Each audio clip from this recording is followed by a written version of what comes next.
field of the favorites. We here for the latest. South side or the north side. Not tuned to the greatest. Home team for the home teams. Both sides got our own rings. On the mound or the long ball. But we don't put the wrong strings. Yeah. It's that time of the year now. Wrigley or Ganty, so the whole league that we hear now. New show with a new mood. Discussions and interviews. Straight rumors that might be. This is Pinwheels and Knife. All right. You guys ready? Yes. All right, let me just finish this. Sweet. All right. And 3, 2, 1. What's going on, everybody? It is Thursday, September 21st. God damn, this year went by fast. And you have found the Pinwheels and Ivy podcast. I am your host, Matt Zwoski, a.k.a. Father Zoe, a.k.a. Southside Zoe. And with me, as always, Mr. Aldo Soto. Summer's over. Summer of Mike Talkman's over. Hopefully, baseball isn't over in October. For the Cubs. For the Sox, it's been over for a while. But yeah, I've been in off-season mode for about a month now. And the good Reverend K. Fids. I'm in optimistic mode. I am not defeated or sound sad. The Cubs are down 8-2 in the bottom of the fifth, and they're going to come back and win this fucking game. I'm going to say it right now. Let's do it. Because you know what happens? Nico Horner gets hit by a pitch, and the bases are now loaded. In one swing, all of a sudden, this ball game's over. But the Cubs fans have been morale roller coasters over the last couple weeks, and I know we're going to talk about it later, I hope, because it's good to be positive. We're going to make a proclamation right now. If the Cubs come back and win Wednesday night, Kevin's going to stay on to do 3 more hours after the game ends. I don't have the time. Although my fiance is in Italy right now, so got to do it. Got to do it for the fans. You can't volunteer someone that kind of thing. Although you have to stay on with me. We're on the West Coast. I'll stay on half the time. Out here on the West Coast. You know what? If the Cubs come back, I'll stay on for another hour and a half. I'll do an hour and a half. After our 2-hour show. I will be gone. But can we at least bottle up the dog farts that I know that you have sitting right next to you? Dude, this guy right here is, nose hairs are burning right now. Dog farts are the worst too. They smell like they actually sit on the floor. It actually smells like there's poop somewhere. He's asserting his dominance, so you got to fight fire with fire. I'm trying, dude. I'm trying. Send it right back. Well, after that intro, so the White Sox are actually making decent hires. Luis Robert is going for the 40 home run club, and the Cubs are still playing meaningful baseball, you lucky bastards. So we'll take a look at that wild card race. What's going on with the Cubs, if we still think it's feasible that this is going to happen, and then some, because unlike some people, we don't fake the funk. We don't sit here and say we're captain of, morale, and then in the middle of the season tweet that the season's over. So all that and then some. And I might have tweeted that.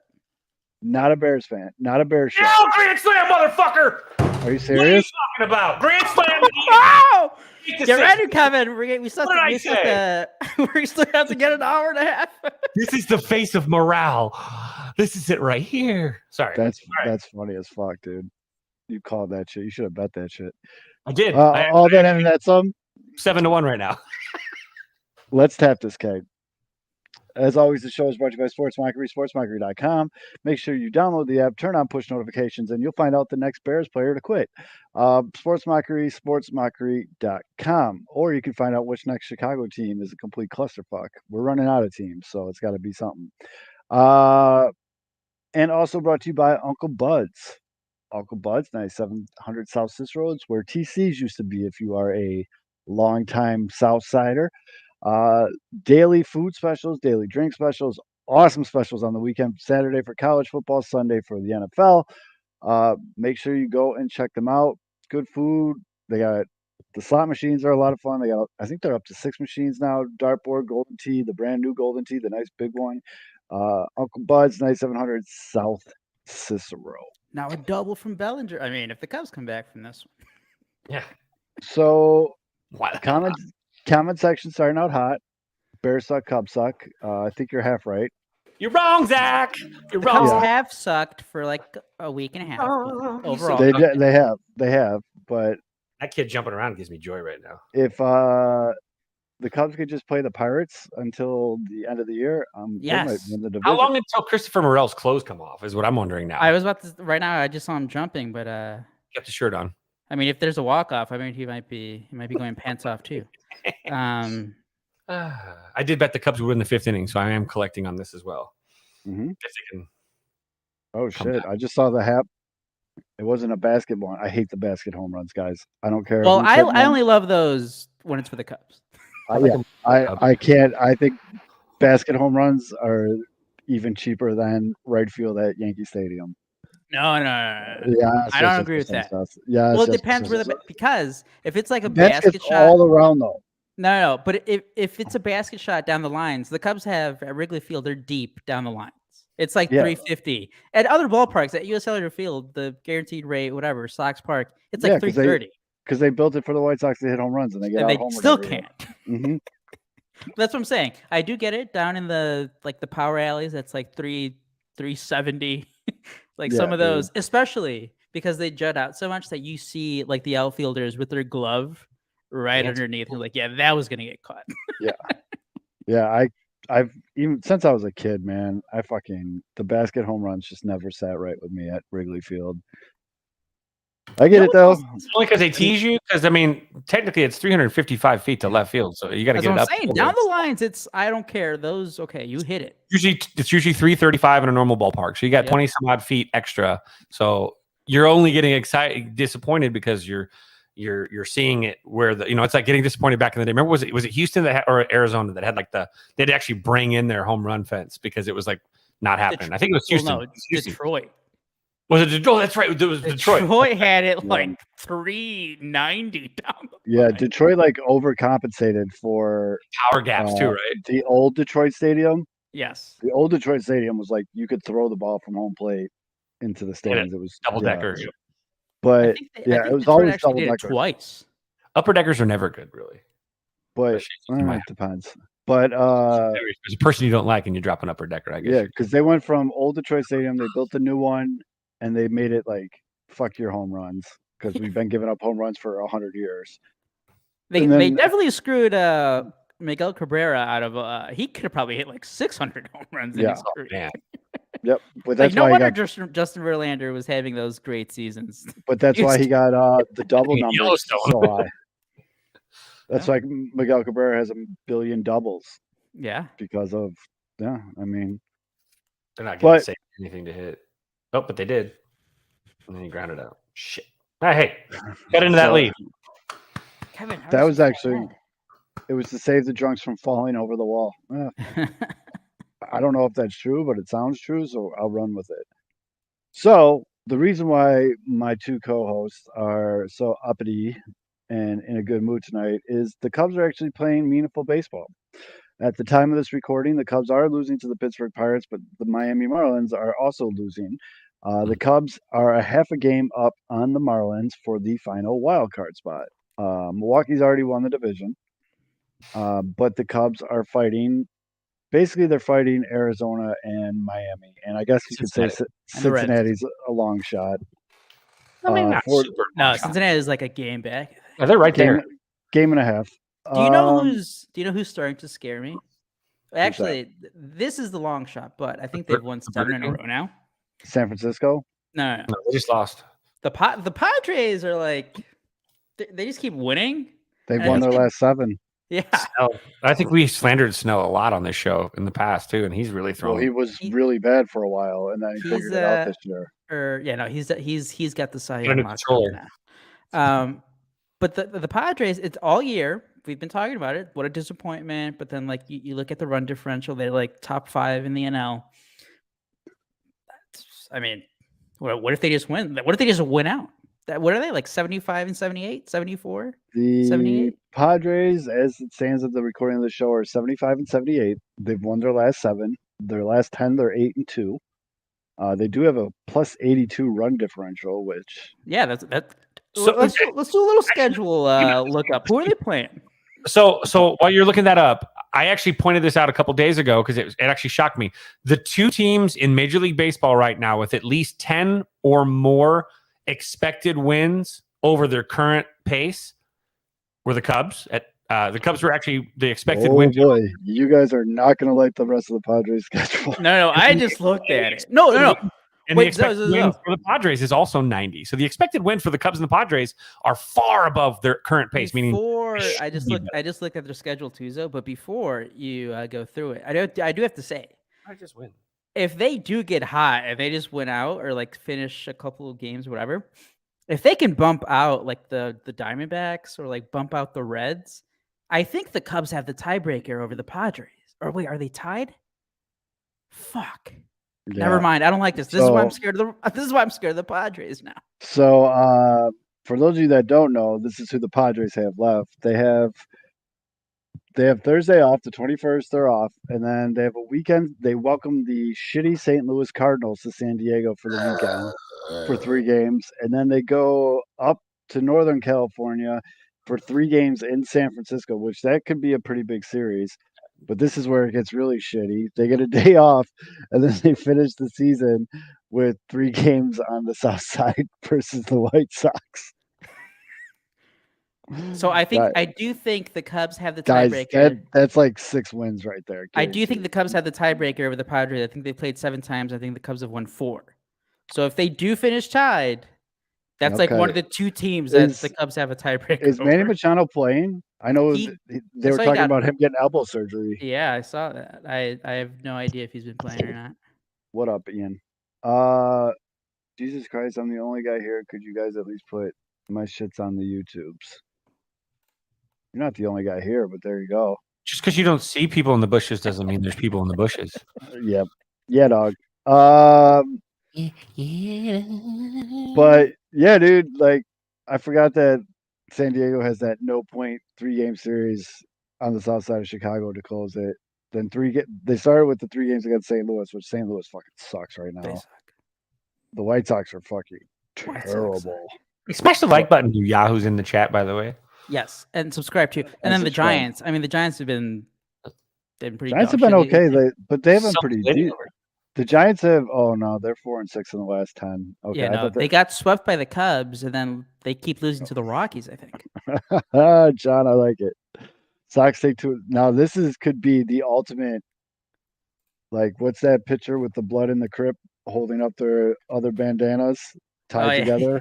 Yeah. The White Sox, the Padres win 6 in a row, go to the South Side, tied with the Cubs, and then the White Sox sweep them, sending the Cubs to the playoffs. All right, I'll take that. Better than you guys getting fucking swept by the Brewers back in August. But... you bring up something. I mean, come on, guys. You know we're bad. So by the way, no. Zoe, Ian Happ's grand slam, just so you know, it wasn't a basket shot, would have been out. I said that. Let's see here. Hold on. They're showing it. All but one ballpark. San Francisco, it would not have left the yard. Pirates are railing again. Shit.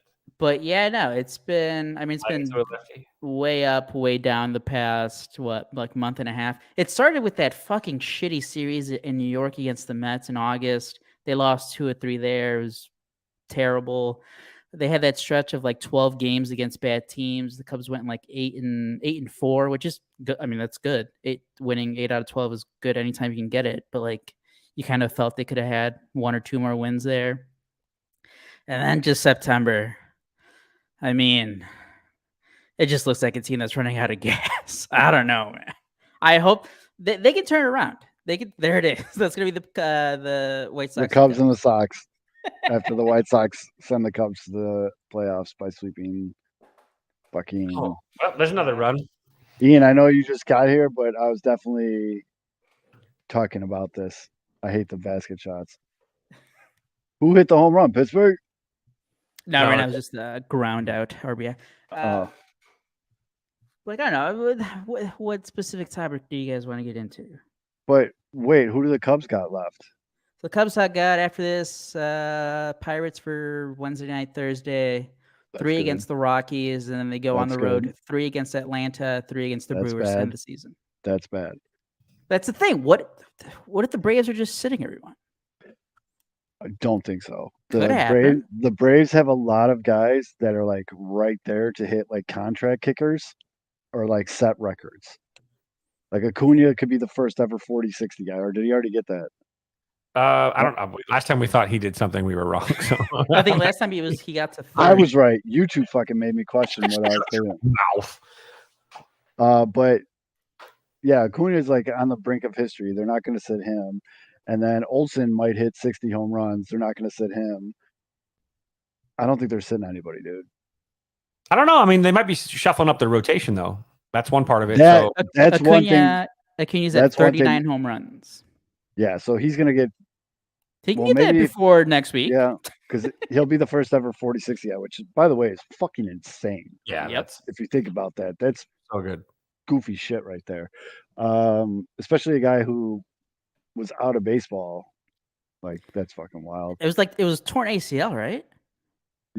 Oh, that's right. Yeah. I mean, Alex has a good point here. I fuck with this too. I was thinking about it while we were talking about it, that they'll sit them to keep them from their kickers.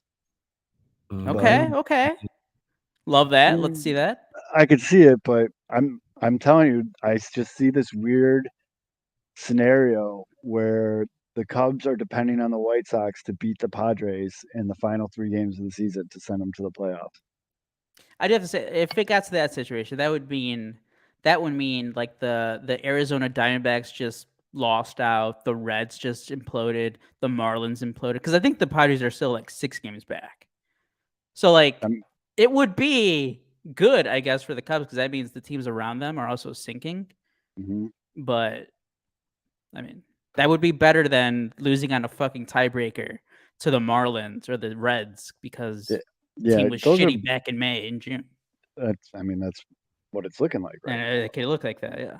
But the Marlins, I don't know. I still don't really fuck with the Marlins. Just don't scare me at all. You know what's so annoying about them? Again, this past weekend, But they this just is why I'm keep so fucking annoyed at the winning. Braves, because the Braves went to Miami, gave up like 1,000 runs against the Marlins. I think the Marlins have the second or like worst scoring offense in the National League. Oh my God! There's your home run. 2 runs, Jack. There's your Cubs play-by-play.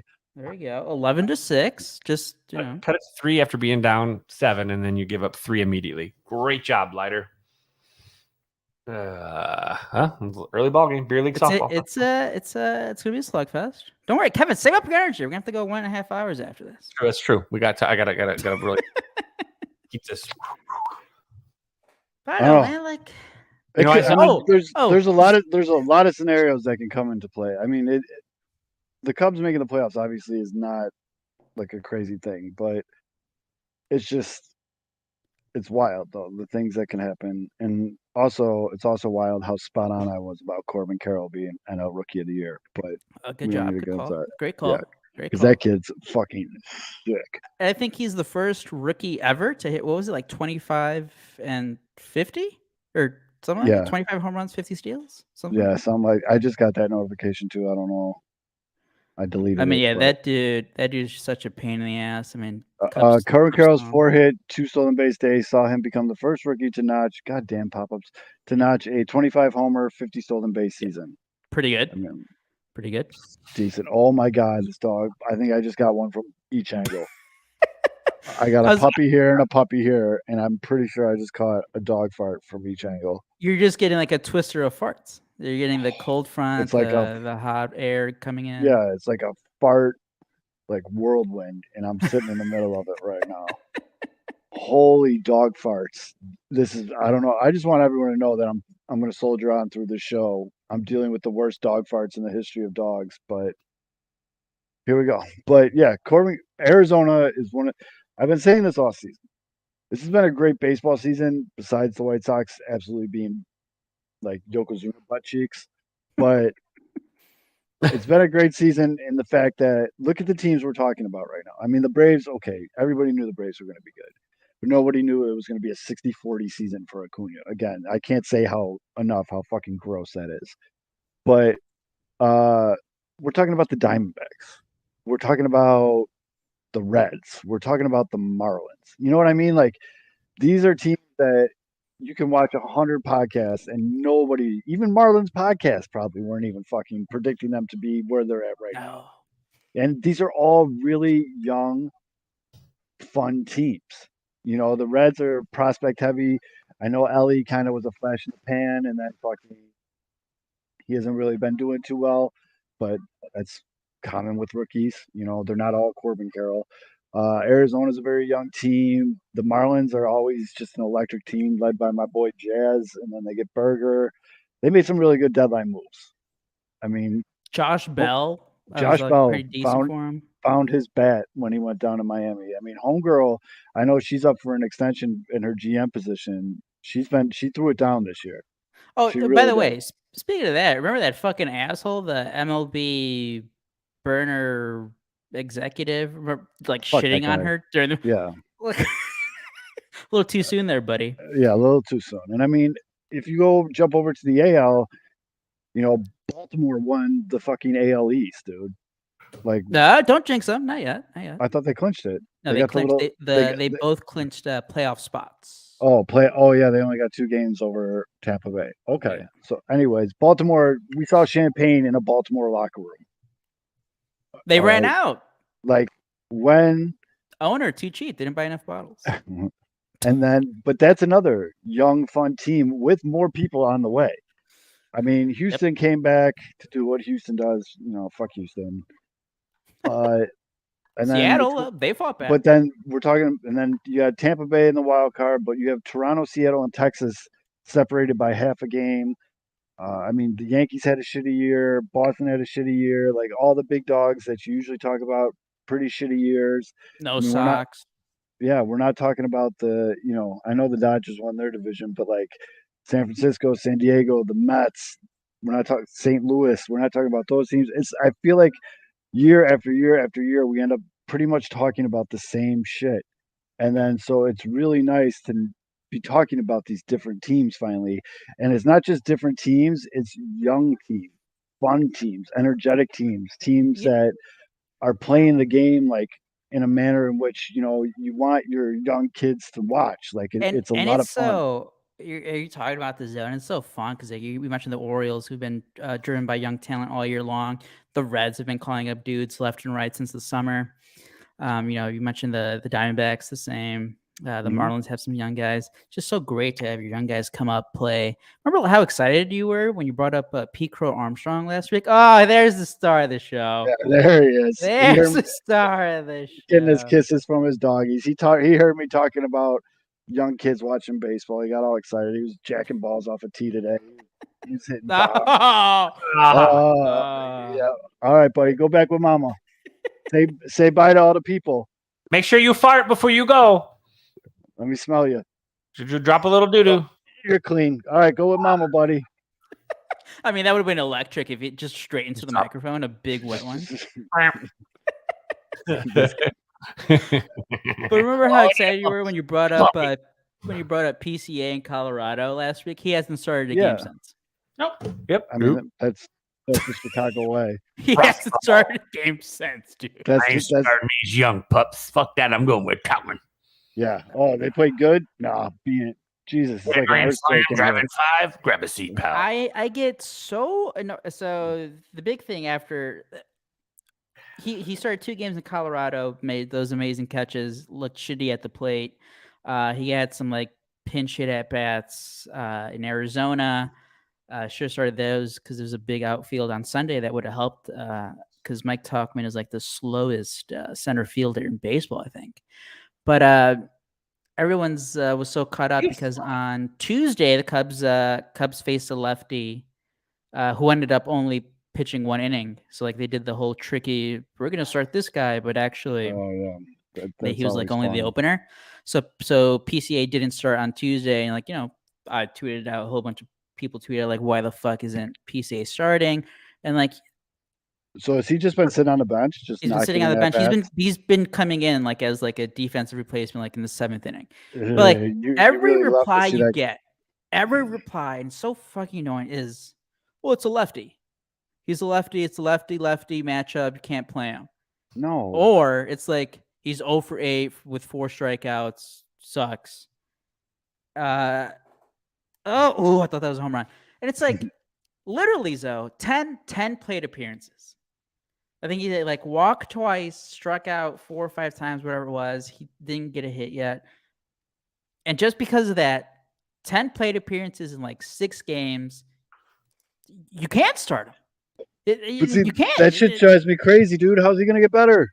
You can't start him because they like you can't. You absolutely cannot start a guy after 10 plate appearances because he's been really bad. Those 10 plate 10. appearances. Hey, don't worry about it. He just hit Mastro. It's fine. Yeah, And by the way, like, the other thing is, I think at every level this, I mean, he's only been AA, AAA now in the big leagues. I think at AA started off slow, and then boom, took off. AAA, his first 2 games, I think he went like 0 for 6, 5 strikeouts. Had a walk, and then he had like a 15-game hitting streak. Seems like a little bit of track record here. Like maybe guy does need some at bats to adjust, catch up to the new speed, whatever it is, and then maybe he gets going. Rossi checked his ID and says, you can't get into the club.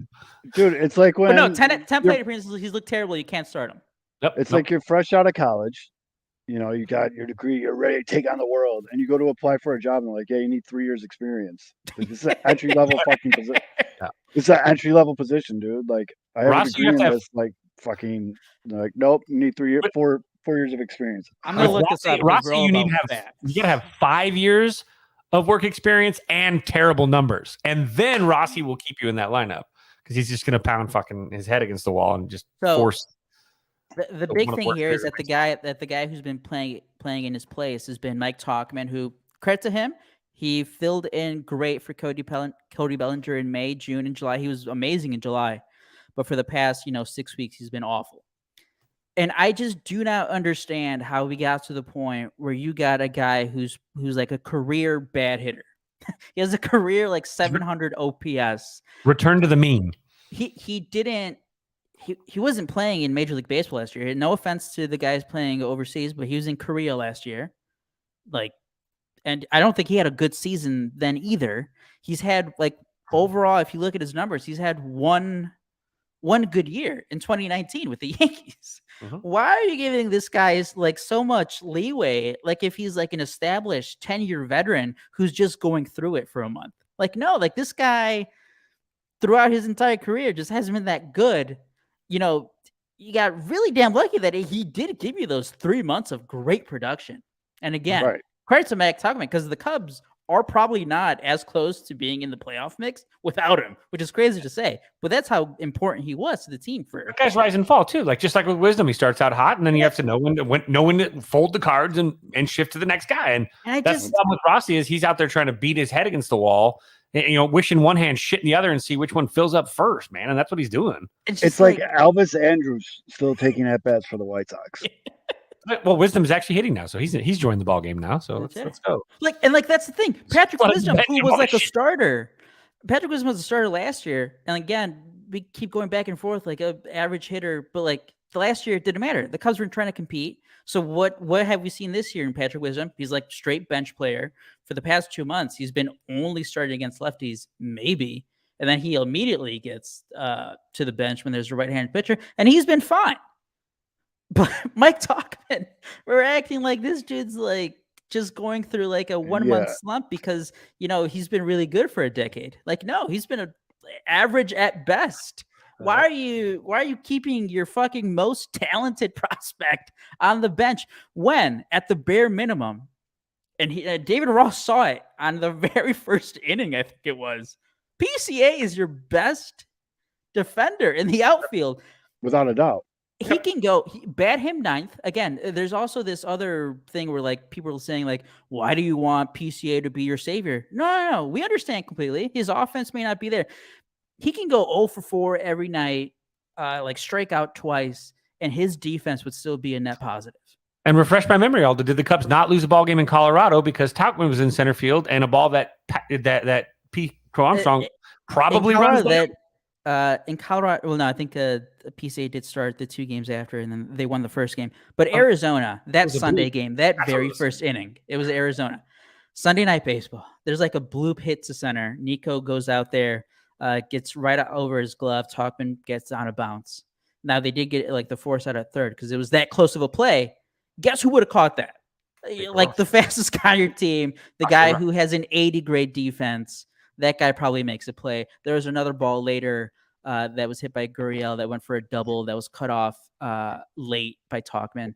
PCA probably cuts it off sooner, holds him to a single. Like it's those little things where like play Equal like, big things, little things equal big things in a pennant race. Yeah. Like it's really sorry. It's one stupid decision, one hitter too long. Things happen. It's too fast for David Ross. He is always a step. Well, Cubs just scored a run. Thank God, Wisdom with a hit. But one more thing, and this is even about David Ross. This is just like having debates with fans online, which at the end of the day doesn't really matter that much, but it's fun. We're on a podcast talking about it. Mm-hmm. I want to get your guys' take on this because my take is when the offense is struggling, and the Cubs offense did struggle for like 2 weeks, starting with their first series in Arizona at Wrigley after the Giants sweep. For me, it would be when your offense is struggling. In my mind, you should want your best defense out there, even if it is gonna hurt your offense, because you want to keep the game low scoring. You want your best run prevention. By the way, because if your offense is struggling anyway, there's no guarantee that just because you're giving up you're giving up lesser defense for a guy who maybe gets a hit, if your offense is already struggling, there's no guarantee that that's going to work out anyway. No, that's a little debate I got into yesterday. While you were asking this question, Wisdom was immediately pinch run for. Yeah, after the single, and Pete Crow Armstrong is now the pinch runner. Now, will he continue to play out in the outfield? Does this mean Talkman's double switched out? He just got thrown out at second, trying to steal second. So never mind. So no, it was a ground out by Nico. It was a ground out. Oh, okay. Well, there we go. Come on, Kevin. Stay in the game. We gotta get free focus. I looked up to look at the camera to it, and then I looked down and I see him doing the body language. I was entrenched. And that's not even the best stories, though, because we got this kid named Alexander Canario who was called up on September 1. Nuts about it. He was killing it. I mean, he was having a rough stretch when he was called up, by the way. He wasn't killing it when he was called up. But an incredible journey because he played in winter ball. He had that freak injury in winter ball running to first. I think he slipped on first base or like fucked up his ankle, fucked up his shoulder, needed 2 surgeries. He didn't come back until the middle of June. He needed some time to settle in, but he had a hot August, gets called up. Now they didn't say this until a few days later. I think they said it on Sunday after they were asked about Canario's playing time, if he was going to play, what was his role going to be, and they pretty much said like, yeah, there's not really going to be much at bats for him. He's at the bottom of the depth chart. Again, I don't get it. Like, no. Why are you wasting a roster spot for a guy who's you're in your plan already? He's not going to play. It's like, why are you calling him up?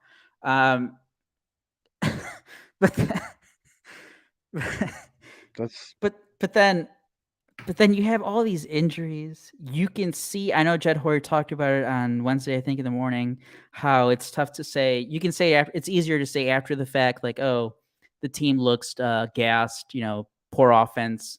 Yeah, it's easy to say like, oh, this guy looks tired, exhausted, they're running on fumes. But like, I think the players, the manager said it. Everyone can see it. You don't have to be like a 30-year scout to see when guys are struggling. They've carried the team so much. Like Cody Bellinger had a terrible road trip in Colorado and Arizona. Dansby Swanson forgot how to play baseball for 3 days in Arizona. I have no idea what he was doing for a few. Like these guys are exhausted, mentally exhausted. It turns into physical mistakes. You're wasting two roster spots because PCA's barely played. Alexander Canario barely played. And guess what he did when he finally started? Hit a fucking piss missile double to left. And then this looked like a Luis Robert home run where it looked like he barely hit the ball and it was a grand slam. Like he's a strong dude. And guess what the Cubs haven't been doing much of in September is hitting for power besides like Seiya. And guess where he was today in the first game after? That's right. Yay! Back on the bench. Spectator. He's got some popcorn, maybe some sunflower seeds, some Bazooka Joe. He's a spectator again. And the other big quote that Cubs fans have been dunking on David Ross for the past month was after they said Canario really wasn't going to play much. He was like, I'm going to play the guys that got us here. Cool, like those guys. It's actually, that's, by the way, can I interrupt? That is the dumbest thing a fucking coach can say. You know who you play? The best player right now. It doesn't matter who the fuck got you here. You play your best 9 at all times during the stretch run. Stop being a loyal dumbass. about that. He's Mitch McConnell. When games are tight, he's Mitch McConnell. He's just You can play. You can play your veteran star players even when they're short. Cody Bellinger again was he was pretty bad for a couple of weeks, but he's Cody Bellinger. You know he can just snap out of it. Dansby Swanson the same. He's been struggling for a while, but hey, maybe he catches fire. You still want his defense at shortstop. Mike Talkman, you're doing this for Mike Talkman. That's just the part I don't get. You're doing it for Mike Talkman. Palatine Pounder. I mean, the summer ended too fast for the summer. This is what I will say. There are things that Dave Ross does well. But Dave Ross, as an in-game manager, is dog shit. He's a deer in the headlights. He's always 3 or 4 moves behind the action. By the time he makes a decision, it's already too late. He's reactive instead of proactive. And that is not a good trait for someone that you want during actual ball games that mean something. You can write a lineup, which lineups are mediocre, to be honest, in the first place, too. Obviously, we're talking about it. He does do well with personalities. That's his strong suit. But that's what a bench coach does, to be honest. A manager is out there looking 3 or 4 moves ahead, making sure that everything. How many times this year has he basically flooded the bench? And if there was a situation where the Cubs needed another bat, there were none to choose from because he used the guy early. How many times is he over? We're looking at Quas. Quas, when he came over to the Cubs, he has already logged 3/4 the amount of innings in 2.5 less months than he did when he was with the Royals.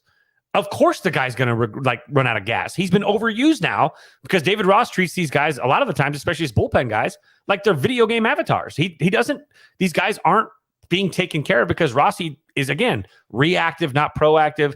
He's not thinking the moves ahead. And when you get into these tight situations, it exposes David Ross for being what he is, which is a really nice guy, a great players coach, but probably best suited as a bench guy so that you can leave the actual thinking to someone that actually is a strategist, because he's not a strategist. I don't see the biggest moves he's ever made this year were all stupid moves that end up paying off out of, luck because they really shouldn't have mattered. And it just, sometimes, it's better to be lucky than good, but his in-game stuff is so bad. It's slow. He's just late. I do have to say, when it comes to the bullpen use, you brought up Quas, and I get it, but those are also the guys he has. But he could. Edward Alzolay is hurt right now. Fulmer's hurt right now. He's the other game when he had a lefty up, he could have brought in Little instead of period. And that goes back to not trusting the young guys again.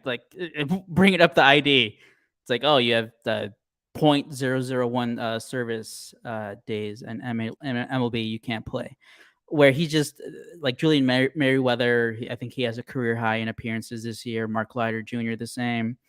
Alzolay before he got injured in September, he was getting up to most appearances for his career, or maybe the most.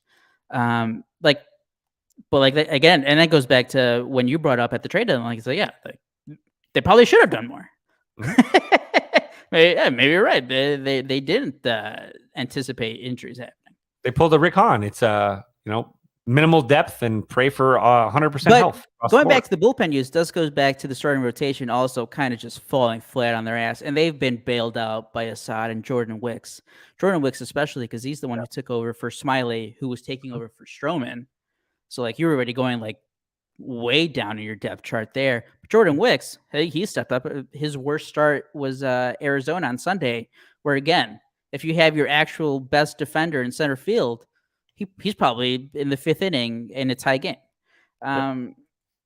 But it's just, this is the Jed problem too, right? Because he's going to jerk himself off because Assad and Jordan Wicks came out and seemed to pan out, right? But that was part of their plan, though. They knew from the beginning of the season those guys were. It's not lighting in the bottle. That Assad we knew was going to be depth starter. You really think Assad was going to be this good, and that Jordan Wicks was going to be this dominant, though? Assad was good last year. Based on his early stuff, he wasn't very great. But then you got Jordan Wicks. Again, you're betting on uncertainties. Again, I guess the best front offices are going to always deal in absolutes. This is why the Dodgers, their trade deadline was exceptional. Because they didn't just say, hey, we need a shortstop depth. No, they got 2 shortstops just in case. These are teams that know how to continually weather the storm. The Cubs went on the old, and again, the bullpen's taxed because somebody didn't, get them a bullpen. At the same time, Rossi's got to be able to manage their reps. He did. So he is. Well, his arm died again. Well, what Good Lord. happened was Cody Huer unfollowed Beefloaf, and it just all went to shit. That'll happen. Well, I saw Probably the 108 guy unfollowed Beefloaf. Daniel Polka. Yeah, that was. I saw that was a tough scene right That there. was what the hell? Tough scene right there. And I mean, it's wild. I have a dog fight going on behind me while I'm doing this, but it's Thanks, wild Oh. that as an outsider looking in, I don't think I've ever seen more. Oh, thank you, Nathan. Nathan.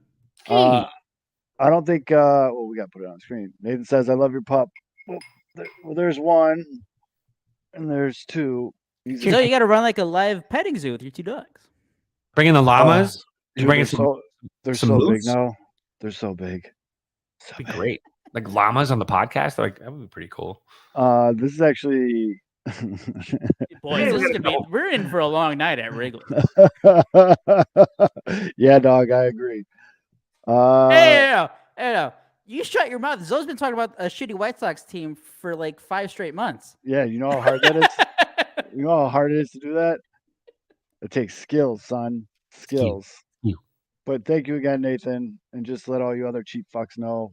Super chats are available. What I was saying is, God damn. Good one, Alex. That was pretty good. That was pretty good. You've been holding one in the chamber, huh? As an outsider looking in, I don't think I've ever seen this much Ross hate, and it's weird because it's like the most crucial part of the season. And it's not even so. Some of it is like just straight like hate, and it's like meatball, like stupid shit. And then some of it's like well thought out shit, like Fizz and all of what you guys were just talking about, how his decisions are a little bit late and like all this other stuff. Oh, was it because I was talking about Ross? One dog left. Half the farts. But this is the biggest culprit, Thor. And he knows it. That's why he's sticking around. You bouncing too, homie? Nah, he's late. This is the lazy one. The other one's the energetic one. This is the lazy one. It's too far to go somewhere. I'm on the couch. I'm good. Oh, get that chin. Get the face. But I don't know. I just thought it was weird. I just think it's weird that like in the most crucial part of the season, while you guys are fighting for your wild card life, the Cubs are. It just seems like now more than ever, people are piling on David Ross. And that's what happens when things switch. When you do become a competitive team, like again. No, White Sox fans do that to Pedro every day. I think I said it at the beginning of the year where like the past couple years, 2021 set up to fail. Their best pitcher was traded before the season and they replaced him with Zach fucking Davies. So 2021 was like it was shitty. 2022, again, a roster that was set up to be mediocre. What did they finish? Being mediocre. God, I love Cody. So like now it's 2023. You got guys. Maybe it wasn't all of them that you wanted, but you had an okay roster ready to compete. I do give them credit that the team didn't just completely fall apart. They could have. It could have been in July. Guys could have been like, "Fuck this! I don't want to play for you. Get me out of here." They stuck around, got hot, made a couple moves. Maybe could have made more. They did get back.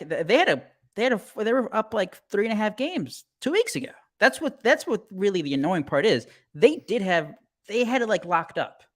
They had a wild card locked up, and then just like a 90%, days. right? Yeah, I think it was 92% chance to make a playoffs, and in 10 days it went to like 46%. That's bad. And that's what Seiya Suzuki raking. Real quick, shout out to Missy for the super chat. Woke up from a nap in a panic. I'm missing the pod. Love that for you. Love that for you. I was thinking one day, Zoe, I'm not sure if you're drinking much anymore or when you can start that again. What? But we have to figure out a day like in the off season, maybe like winter meetings time. We can do a subathon as long as we're on for every like, I don't know, for every like 100 new subscribers, we collectively on the show have to finish like a case of beer or something. We can figure something out. We can figure something else. I can go National Lampoon where if you don't subscribe to this podcast, this dog gets it. Oh, But You know, Or that. have you ever seen that Drunk Stone? Go Brilliant full Al Qaeda. Just put the yep. No, if for those of you that remember, National Lampoon's most famous cover is "Buy this magazine or this dog gets shot." No, very, very controversial and very awesome. Yeah, that I recommend that. There's a new documentary on Hulu where they don't use actors; they just have the people that were there telling the story. It's basically That's the same thing. Drunk but- Stone, Brilliant Dead, right? That's the one I saw. Oh I saw yeah, that, yeah, yeah, yeah. saw that Sundance, the whole premiere. Chevy Chase showed up. Yeah, pretty that was. I just watched that this week. That was good. But the one on Netflix I really liked. The one they acted out and stuff with Bill Yeah. Hader, or not Bill Yeah. Hader? Was it Bill Hader? Not Bill Hader. No, Will Forte. Will Forte. Yeah, yeah. That I mean, but the National Lampoon story itself is fucking amazing. But anyways, I just thought of that. Stay away from the cliff. I did say David Ross. I mean, I think at the beginning of the season, I think most fans were like, give him a shot, see what he has. But you're right, though. It's past It's bad now. basically since August. I think the only person that doesn't rip on him is Cody from CHGO. Literally everybody else is like all up in this guy's ass the entire time. Well, I think even with him, the tide has started to turn. And like that's the thing. I think right now, if you do a poll of Cub fans, and I think actually one of the accounts did. I think it was Hot Stove Cubbies. They said 2024. Who would you want to be managing the Cubs? David Ross or Craig Counsell? I think that poll ended like 90-10. Yeah, Craig Counsell. I brought it up in our chat too. People, it's weird, but David Ross is next year will have managed exactly the same amount if he does survive that long. He will have survived as long as Joe Madden as a manager. Joe Madden was here for 5 years. Why do you say his name like Christopher Walken? Joe Madden. He'll be managing as long as Joe Madden. Over there, it's whatever. But he's been doing it for 5. This is year 4. I mean, year 4, Joe Madden had already won a World Series. He had already taken the team to the NLCS. He had already done. I mean, granted, it's a little bit different, but not much. He found ways to win, and now we're looking at David Ross year 4, and we're looking at possibly a huge collapse. And now, how does year 5 go? And you can say he wasn't given enough weapons. Then what are we doing here? I have to say because I've been thinking about 2019, which was Madden's last year, and after that Arizona series, which was rough. And the reason I didn't like fully panic it does feel different because this time around it just seems like the Cubs are building towards something. Mm-hmm. Which you can argue again. That's not a guarantee, as we've seen with the White Sox from 2021 onward. Mm-hmm. But it does seem at least that you would hope that they bring back Cody Bellinger. God damn it, Dansby! How do you strike out with a runner at third and less than 2 outs in a 4-run game, dude? He is. I don't know. He's been struck. Yeah. You have Dansby, who TA for Dansby. Who's gonna come ever since Nuke came on our stream and said, you know what? Seeing him as a Phillies fan, I can tell you one thing about Dansby Swanson. He's clutch. Dansby Swanson has not been clutch ever since. Nuke is a jinx confirmed. But Pinwheel is puppy. You can't escape anybody. Yeah. Fine. You know what? Moncada for Dansby. Swap. Nah. You can have Madrigal. Madrigal's still on the table. Put him in the deal. We'll give you Moncada for Madrigal and Dansby. But going back to it's weird being on this side of the table, Fids. I get to shoot shitty trade deals at Aldo now. Oh, rock him out. That's fine. No, I'm still telling you. You get Madrigal. If you say Colson Montgomery in any sentence, where it's a deal. You can have Madrigal and his. Who would you rather have, Fids? Colson Montgomery or PCA? Colson Montgomery. Woo! Only because I like his body language better. And I need a third baseman. I honestly had no idea that PCA was such an asshole. Not an asshole. He just has. I mean, he's a child. He's Bryce Harper at that age, which means he's never been told no. He comes from a wealthy family because his mom's obviously whose mom is, and he's been allowed to do whatever the fuck he wants because he's always been the best player on the field. Those guys won't learn until someone grabs them, like Jonathan Papelbon, and throws them up against the wall by their neck. And one day someone will, and he'll grow, hopefully. But Wait, this is the one I wanted on there. You leave Colson out of it. Yeah, I'm obviously obsessed with Colson Montgomery. I'd rather have a. Here he goes though. Cade Horton or Colson Montgomery. Oh, Colson Montgomery. Oh, that's the wrong answer. Ian, back me up. The number 2 prospect in baseball for the. What? I know. Wait, Cade Horton's up to number 2. No, Colson Montgomery is. Oh, I was gonna say, I was like, Number 2 ooh. of what? I thought MLB had him ranked as the number 2 prospect in baseball. No. Oh, it depends on whose list you're looking at. MLB has Colson way down there. Colson is at number 17 overall. ESPN had him ranked. So that would Yeah. be Law. Keith Law had him. But where's your boy? I'm still scrolling down. Where's your boy? Oh, there he is, 29. That's fine. You guys were wrong about Jordan Wicks. All I'm gonna say is I'd rather buy arms and develop bats. That's my opinion. So that's why I'll always take a bat over an arm. Speaking of that, Ed Howard, what a terrible pick. I blame that on you guys' guy, King Mac, being all over him. That's racist. How did he finish this year with his numbers? Let's see. Ed Howard. I'll go out and say it. He's not going to make it to the majors. Well, he's only 20. He's just turned 21, bro. Like, relax. It's because he went to the north side. If he comes back home to the south side, give us a year. Ed Howard for Yohan Moncada, done deal. Let's do this. Throwing Dansby. Ed Howard's throwing up some Corey Lee numbers. But hold on. Speaking of the White Sox farm system, I'd be remiss if we didn't talk about this a little bit because now we're an hour deep. The White Sox, hold on to your bras, ladies. The White Sox made outside hires. Actual outside hires. So for those of you that don't know, and you know what? I don't blame you at this point if you don't know. Like, they fucking suck. This has been the worst White Sox season in my existence. But the White Sox had some rough ones. I have, but this one, I think this one hurts more than all the other ones because the expectations were high. Yeah, and then they completely fucked it. But Chris Getz, new White Sox GM Chris Getz, which is still weird to say, kind of quietly made some decent signings where he went out and he got Josh Barfield, who will be the assistant GM. And for those of you that don't know, Barfield was in charge of the Diamondbacks minor league system. And if you recall about 20 minutes ago when we were talking about it, the Diamondbacks are a very fun young team with a lot of homegrown talent on said team. Basically, Barfield did the damn thing. And to have a guy like that in the White Sox system now is a reason to get excited. They went out and they hired Brian Bannister from the Giants. Bannister will be in charge of pitching development. Royals legend. And then, also guy hates vaccinations. And then the final one they went and got was Gene Watson, who will be leaving Kansas City because, I mean, you got to get at least one guy from the powerhouse Royals. Gene will be in charge of player personnel. Obviously, the big hire here is Josh Barfield.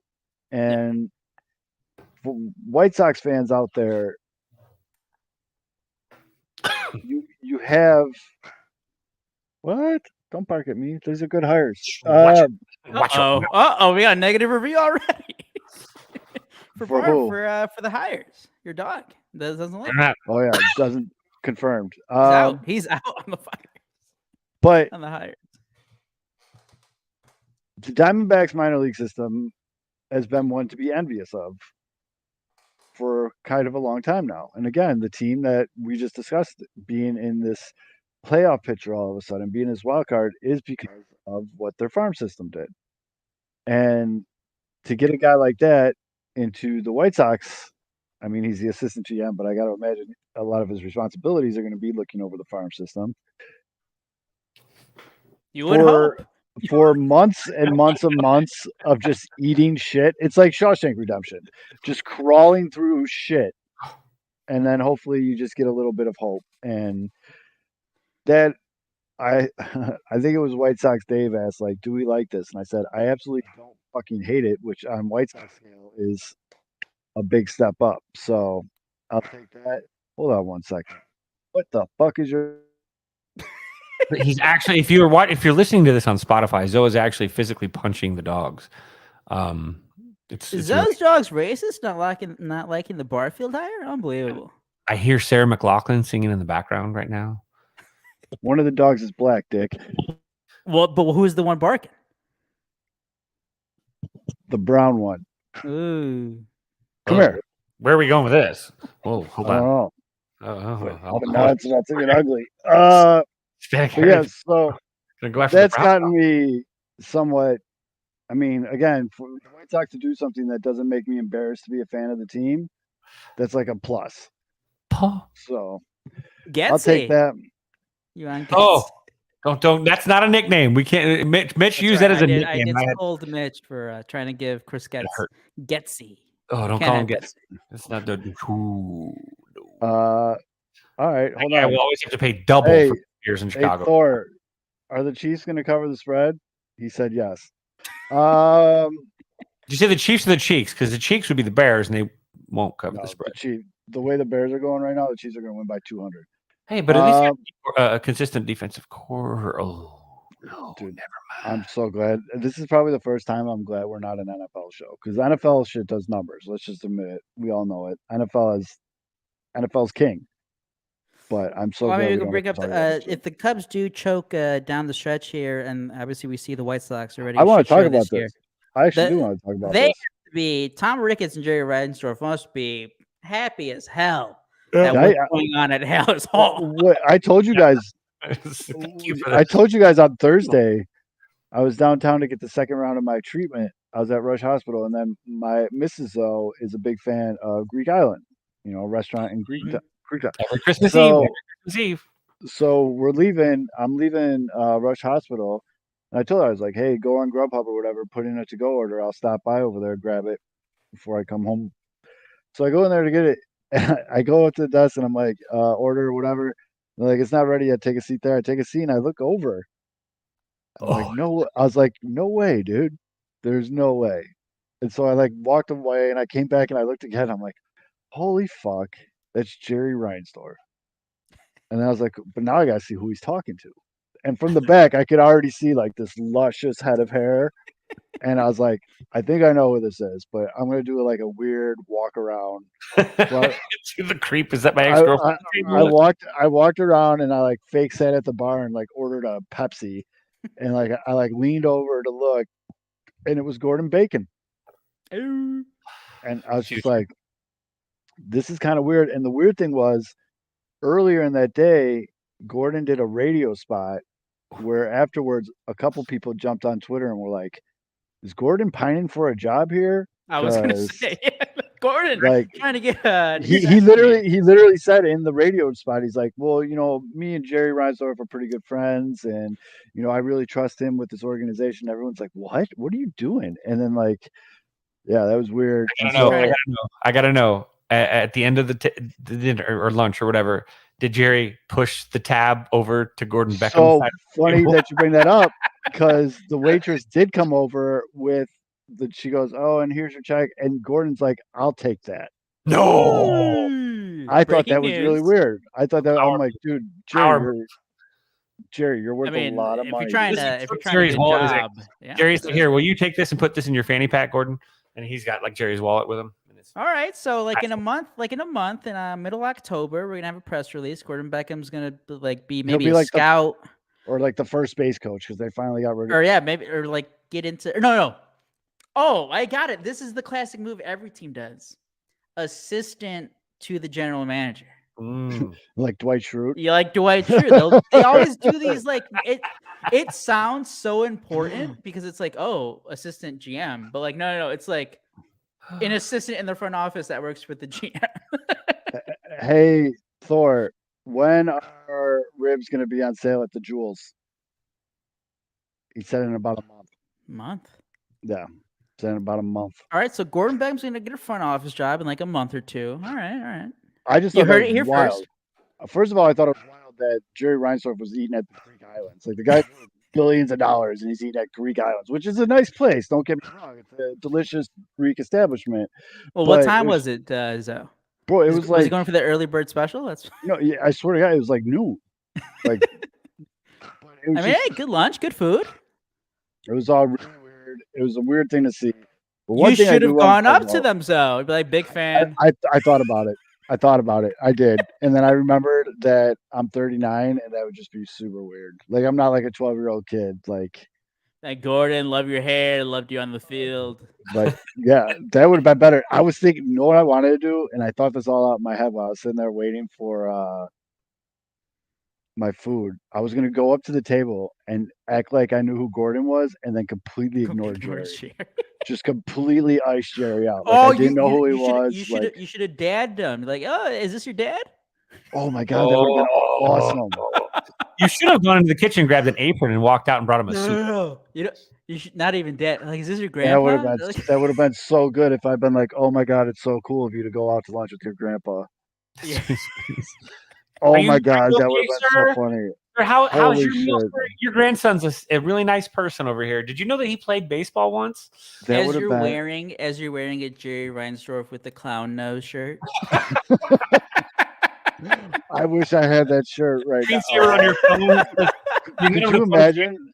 You hand him a look at him. Look down at your shirt. You look at him again. It's like, could you imagine if I walked in there with that shirt on? You're like, sir, can you take a picture of me with Gordon over here? And in the screensaver on your phone is actually the sell a team sign that they had used. Whoa, there's the guns right there. That's where the magic over. That's where the magic happens. Oh, you're wrapped in my cord, man. You're wrapped in my cord. There we go. All right. Woo. But yeah, that was really wild to me to see those two. But if you guys may entertain me for a second. Okay. You sing? You want to do a dance? Or? I say interpretive dance. How much does it fucking suck to be a Chicago sports fan? Oh yeah. Like seriously, and this isn't just like, bitching on Twitter or whatever. Like if you think about it, it's horrible. The Blackhawks tank got the first pick. Okay, maybe this kid's going to be good. They're going to suck for another 2 years. Okay. The White Sox fucking are horrible. Like I said, this is probably one of the, if not the worst season I've ever experienced as a White Sox fan. And it doesn't look like it's getting any better, and it's a complete fucking shit show from the inside out. I know they made some changes, and we'll see some improvement, but they hired fucking Chris Getz. Let's get real about it. The Cubs are fighting for their fucking wild card life. They're like the only hope in Chicago right now. Which says a lot because it's you're just gonna dog the WNBA team. Yes, Alex, I'm champions. Fully aware of who Connor Bedard is. My cousin texts me about him daily. A hat trick in his first game. That was pretty impressive. And they were pretty sick fucking goals. But one guy can't carry an entire hockey. I was gonna say, but there's been off the field stuff with the Bears now, but the Blackhawks are coming off a giant fucking scandal. Here's me over here. When you bring up the Blackhawks, here's me over here going, the best choice I ever made was never follow hockey until luckily the Las Vegas Golden Knights, the Vegas Golden Knights existed, and I got my Stanley Cup parade. I have a little less pain than you guys. I was pretty cool with 3 championships in 6 years. But that was a while ago. I'm just saying this current state of affairs is I have a little bit more in the tank because of that, whereas you're really, you're a. And then, so the Bears are a complete clusterfuck right now. The Bears is just an absolute shit show. They got fucking pissed on by the Packers in a game they had to win from, and it's just terrible. And then they have a great drive to open up the fucking Buccaneers game, and then decided like, whoa, that worked really good. Let's not do any of that again for the rest of the game. And it's now you have all the shit with the defensive coordinator. You got Justin Fields basically just being like coaching. I know he tried to walk it back a little bit, but it's like, bro, you said the quiet part out loud. And then it's just, which by the way, probably not wrong. Probably. Oh no, not at all. There's also processing issues. I'm sorry, but Justin Fields also Mitch McConnell. He missed Roshan was absolutely standing all by himself, and Justin Fields looked him down. It's embarrassing how we literally did this with the last quarterback. It's the same shit. It's different people though, and it's an equal. I think that's what I'm saying though. The Bears is 50-50. I think it's 50-50. We did it with Trubisky, and it was a different group of coaches, and it was the same thing. But dude, it's the quarterback's fault, but also the coaching sucks. And now you had the players. The quarterback also sucks. You had the players on Tampa Bay being like, "We knew what plays they were going to like." But Mitchell Trubisky's numbers after this many starts are superior to Justin Fields. Oh boy, I'm not doing that. And everything, that's not good. That's not good. What I'm saying is that you got, again, all my Ohio State Buckeye friends said the one thing about Justin Fields is he has plenty of time in the pocket and he takes a long time to get rid of the football. And I thought to myself was that'll probably get quicker. And it hasn't gotten quicker yet. So I don't know. Are the Chicago Sky are losing in the playoffs? Oh, fuck. Well, they're going to lose. They're going to lose to the Aces anyway. Aces are no one's been beating the Las Vegas. The Aces are so good. They're so stacked. Yeah. They're the South Carolina of WNBA. First round of the playoffs, they're down 2-0, and both these games weren't even close. What so about Sky? How did the Chicago Wolves do in the AHL? Well, what I'm getting at, dude, is it's not only that these teams all fucking suck. They suck and they're embarrassing. Like, it's an embarrassing time to be a Chicago sports fan. The thing is, we're all going to stick with them. If you're a real one, you all stick with it. You ride it out. You bitch about it on social media or on a podcast or whatever the fuck you got to do. You talk to your buddies at a bar. You do whatever you got to do, but you never leave the fandom. Did we sell our soul in the 90s, though? Maybe. I don't know what the fuck happened. Sorry, anybody that wasn't alive then, but we might have sold our soul for the 90s because that was insane. I'm just saying, like, it's terrible. I've been thinking about this a lot. Like, it's terrible. It's bad enough that these teams all suck. That's one thing. But they suck and they're embarrassing. The White Sox are embarrassing. The Bears are embarrassing. The Blackhawks are embarrassing. Like, it's just, I've never experienced something like this in my entire life. And it's like, there's different levels to it, but like every ownership group is hated. Mm-hmm. Like a lot. And like it all for different reasons. And for different reasons. That's like there's different levels, like there's different dynamic reasons. And then I mean, just what the hell can you say? I mean, it's just, again, that's why Malort exists. It's not the fact that they're bad. It's just the fact that they're embarrassing. It's like embarrassing to be known as a fan of those teams. And it happens on like nationally televised games so frequently. Like, do you guys remember that Philadelphia Eagles game? How embarrassing that was? Where it was like 40 something to nothing at halftime. And again, you're a running gag. It happened with the Steelers, I think, in a game that was a national. The Cubs go on Sunday night baseball with the Diamondbacks even Sunday night, and they're not great. It's sad, Missy. You just made me sad because those 3 Blackhawks Cups, absolute wild nights. Some of the wildest nights. I mean, I could do 2 4-hour shows about the 3 Cup runs. And I mean, the Cubs and the White Sox. I was in college when the White Sox won the World Series, dude. I got kicked out of like 4 bars in Tampa, Florida. Like, Kevin, you brought up I was in college for 2 of the Bulls' last championships. That was nice at Grant Park. You are old balls. I mean, the Cubs were. The Cubs had the longest fucking streak of not winning a championship in sports history. So, like that was their national embarrassment. How about this? So you want to talk about almost a century of futility? I just learned this yesterday. Notre Dame has not beaten Ohio State in, I think it was 87 years. I'll tell you what, it ain't going to happen this year either. I was going to ask you, Zoe, I saw that you've been on a heater. I have. How about you sprinkle some of those picks on here? I have been doing really well gambling, but Notre Dame not going to win because they're wearing the green jerseys. They are wearing the greens. They look fucking awesome. I love how they look. I mean, Notre Dame finally has a quarterback, which is awesome too. But every time they wear those fucking green jerseys, they always do it in big games, and they get smoked. Look it up. I'm going to bet Marvin Harrison Jr. over on everything. Yeah. I mean, I don't know. I'll give you guys some of the picks. I usually don't make my NFL picks till either Saturday night or early Sunday morning because the boy wakes me up early. Well, don't do it. You don't have to do them all. We won't put that much pressure. Just like your. I haven't even looked. I don't even look. Well, I think you already said it. Ohio State. I mean, throws the dirt. What is the? I don't even know what the spread is there. Let's look at the spread. It's mathematical, really. I don't even know what it is. Hold on, we got it. Why would you say it's mathematical? Yeah, what? I just wanted to use it in a sentence. Sorry. Guys, look, I've been grading assignments that I've blatantly been turned in by my students with ChatGPT all day long today. Literally, what kid that's a Ohio high school State uses the word enigmatic? A freshman? Only 3.5. Yep. That's good. I like that. Whoa. Why is Florida State only 2.5 favorites over Clemson? because they've sucked ass against fucking BC. Yeah, but I got him at 2.5. Yeah. Ooh, wow. Florida State's ranked number 4. Clemson's unranked. I mean, That seems odd to me. See, Michigan Ohio mi- State. Michigan minus 24. Did you see Colorado is plus 21? oh, I think They're they're gonna giving get blown they're out. shotting Colorado Oh, 3 a lot touchdowns. worse. Well, here's the thing. I love what Deion's doing there, but when they run into a good team like Oregon, Oregon doesn't want to just beat Colorado. They want to beat the fuck out of Colorado. Yeah. Because now everything Colorado does is a national news story. So when teams have Colorado on the ropes, they're not going to stop.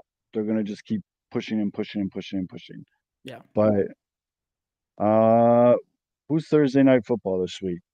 Giants, 49ers.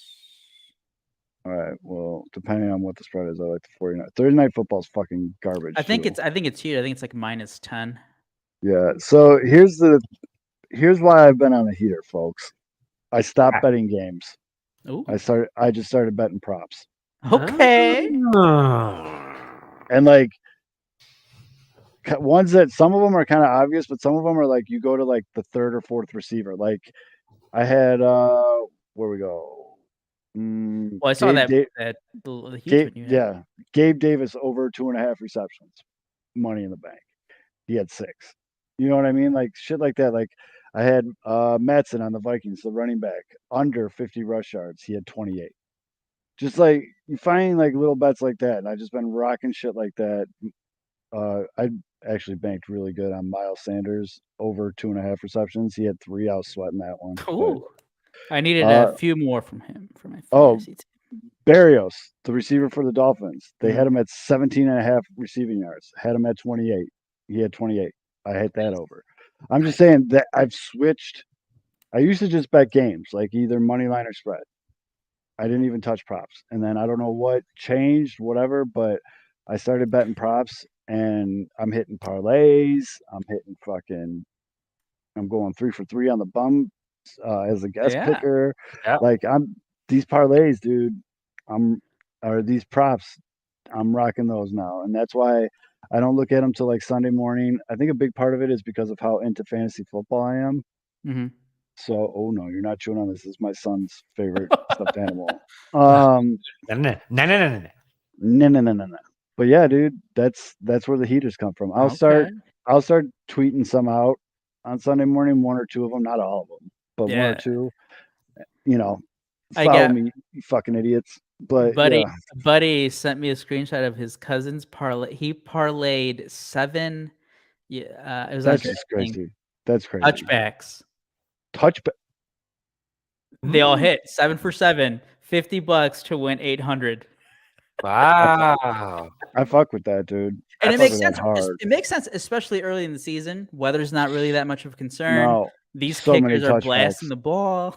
I wish you could use your betting sites. Your betting sites are so much better than the ones we actually have here in Vegas because they have all. You can go to a massive sports book though. Yeah, but I can't bet these things. Like I would love to bet like some random dude. You can't bet those. You can go to a sports book and bet those. Oh, what? They don't take. They don't take. Right here, no, I'm saying like if you physically go to the sports book. Nope.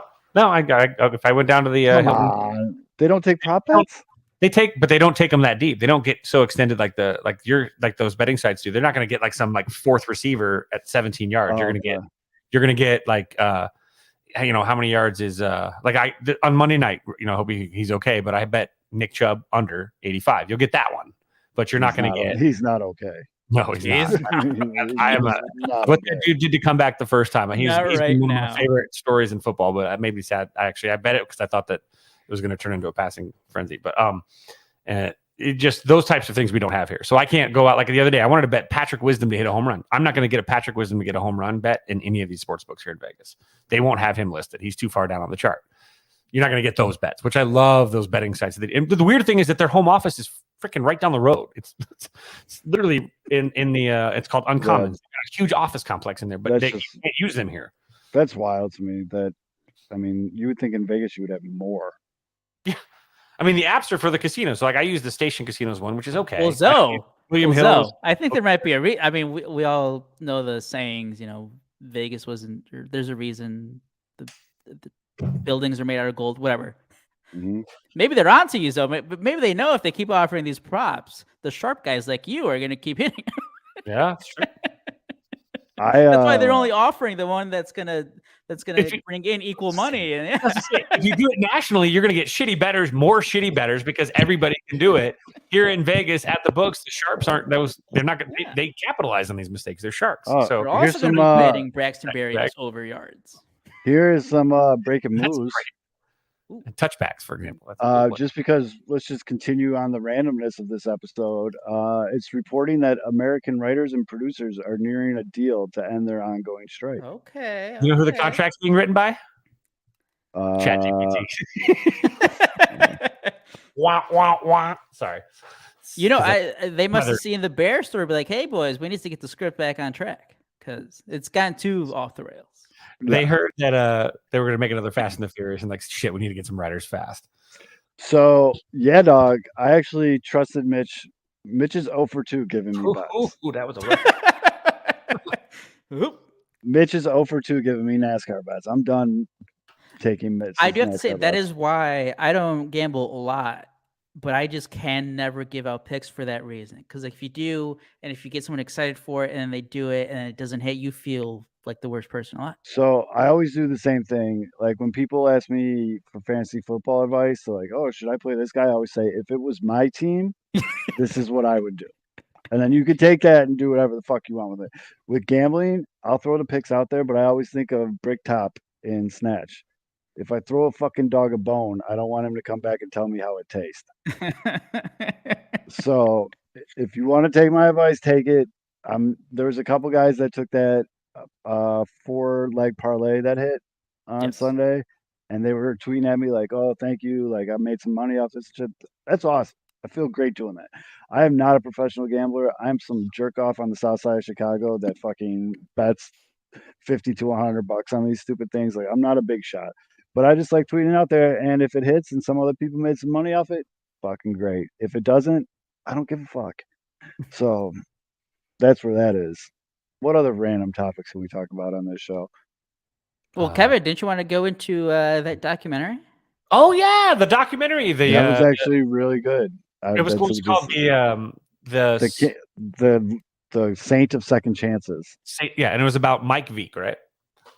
Or Vec? Yeah, Is it Vec. Vec? I always say it Yeah, wrong. Mike Vec, the son of Bill Vec, and it talks about Bill buying the White Sox and Mike's role throughout that, and then Mike basically became a drunken asshole for years and years and years after the disco demolition, and because he went into like depression because he thinks that the disco demolition night is the reason why MLB forced his dad to sell the White Sox to Jerry fucking Reinsdorf.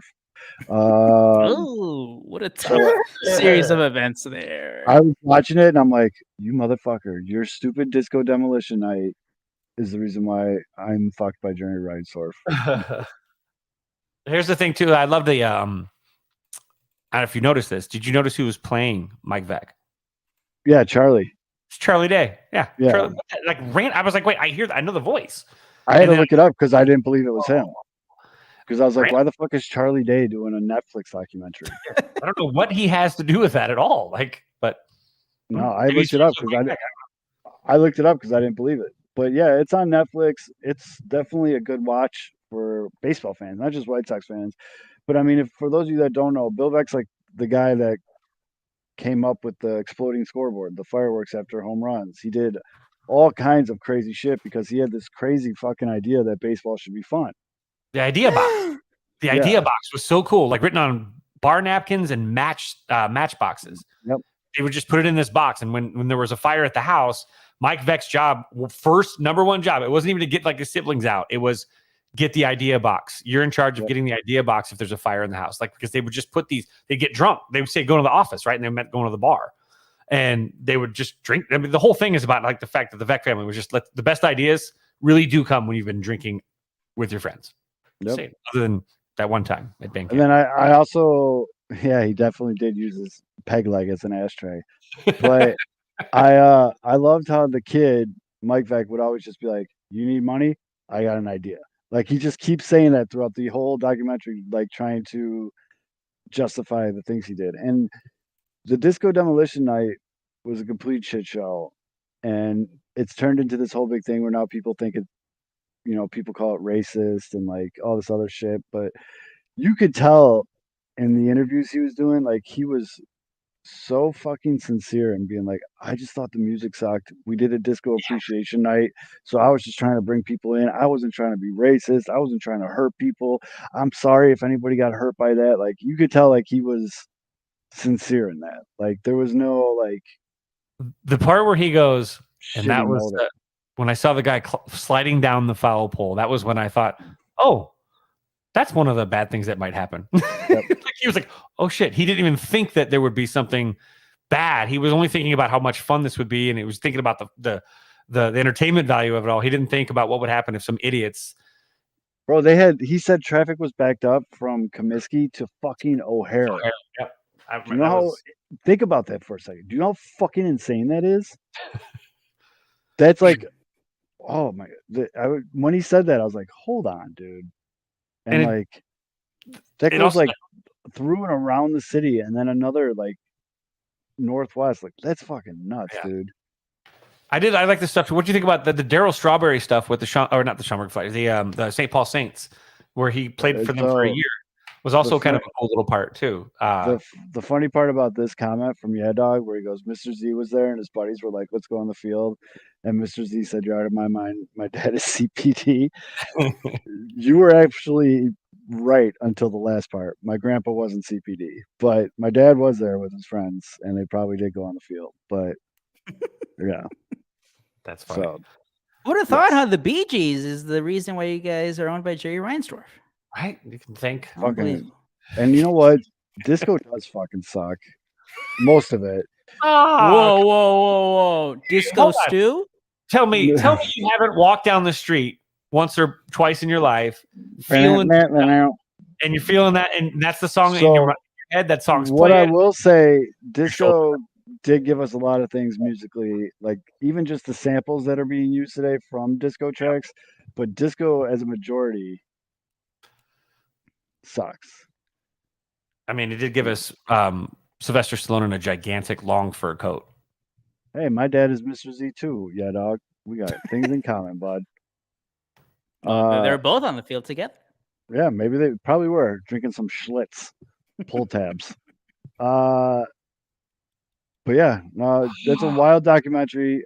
See, nobody said anything bad about Mungo Jerry. Relax. There was no Mungo Jerry slander. In the summertime, great song. That is a great song. That's not disco. No, I was just making sure that she's upset about the Peaches, but we didn't go after Jerry. That Jerry.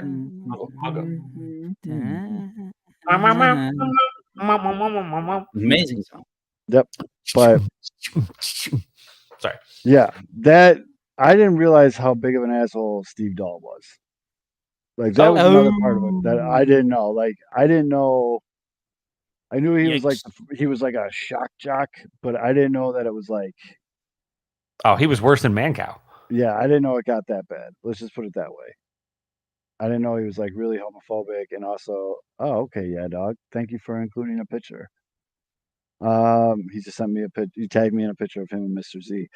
I see one of those DM. He sends me those DM pictures all the time, and I'm like, that looks like bubblegum. What? More than a woman. Sorry. So not all disco sucks, but where was I going? Oh yeah, I didn't realize it. So I was watching the documentary and they were showing Steve Dahl and he was like doing that thing like, if you don't make me the biggest star in America, I'll kill myself or something. I was like, this guy sounds like a dickhead. And then I did a little bit of research on him. I didn't realize he was like notoriously homophobic and notoriously like shady racist and like all this other shit. I was like, all right, well, fuck this guy. But are you playing the Bee Gees? What? I hope not. We don't need any copyright strikes. No, we're gonna get smacked. And then back up. Stop. Nope. It's too much. That's too much. Where we go? Wait. Oh no. You can just get two shoulder shrugs and then back. Okay, there we go. We're good. Dude, the one thing too is the Bee Gees are some ugly motherfuckers. Oh man, well, that's. I mean, that was wild, dude. But have you seen that documentary on HBO about him? It's actually pretty good. the how it kind of all ended or whatever. Because what's his name still going, right? The one guy. I'm gonna say Zoe did not watch that. I did not miss that one. Miss that one. I was probably watching the Motley Crue Oh, that was a good one movie too. for like the Barry 100th time. Gibb. Barry Gibb, like he's still, I think, kicking, right? Oh yeah, it's just wild, dude. Did those guys just wear like insanely tight underwear? Like, how did they get their voices so high pitched? Have you seen that? I actually like it when Jimmy Fallon and Justin Timberlake do them on Saturday Night Live. That's actually probably better than the actual real thing.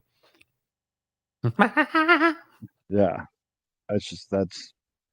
I do a great Barry. I'd have to see this Barry Gibb impersonation. TikTok. Do it. Do it.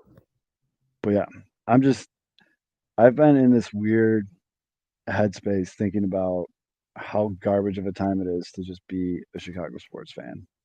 Do you even enjoy like the Luis Robert highlights now, or like? I do, and I really hope he does accomplish a 2040 season. That'd be pretty dope. He's right there. But how soon after you see like he hits a home run, how soon does it switch to I these think fuckers are wasting a fucking all like superstar player?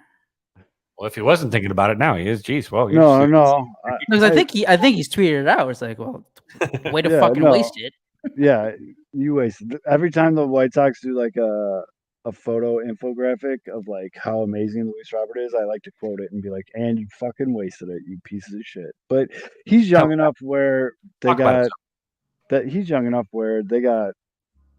write it. They can right the wrong. But I don't know if that's happening. And then the other thing that's been kind of pissing me off, because I told you how frustrating it is, Luis Robert in his last 30 games, 308, 345, 514, 5 home runs, 18 RBIs, 6 walks. I mean, he does have 38 strikeouts, but he's got 33 hits. And he has 5 home runs in his last 30 games. He has 9 on the season. Like, why can't I get healthy Yohan Moncada for a full season? Yeah. Just one time. You did a couple years ago. And he looked great. And it was a great year.